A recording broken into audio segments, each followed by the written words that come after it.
We're hooking up and showing in a demonstration in evening hours these patio lights that can be hung right side up.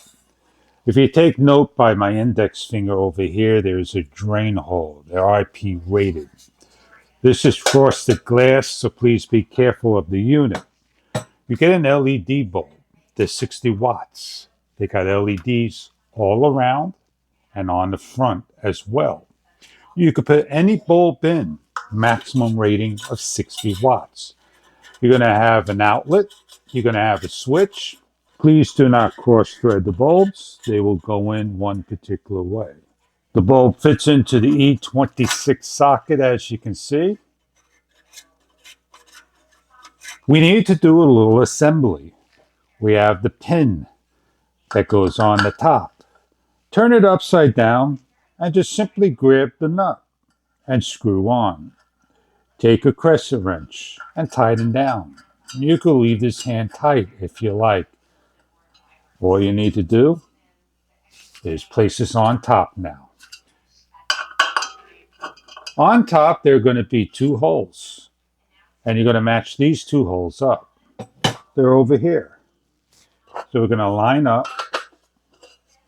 place on, grab a washer, grab a bolt, the washer, the nut that's decorative. Make sure they lock in and lock down. We're demonstrating how to hang up. We're going to lock it down.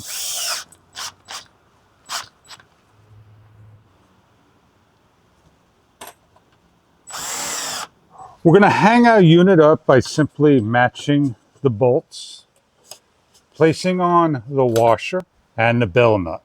In the evening hours, we're going to light up the patio lights. They light up a warm Kelvin, 60 watt maximum light bulbs. You could choose the Kelvins you like in the bulbs. So we're going to come at night, show you what they look like.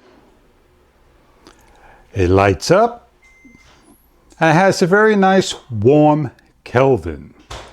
We'll go outside and show you what it looks like in front of the house, lit up by the door.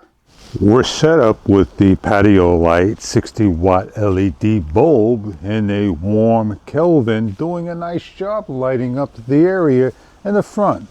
In the evening hours, you could turn off the light, and I hope you enjoy this particular fixture for your patio needs, if this is the right light for you.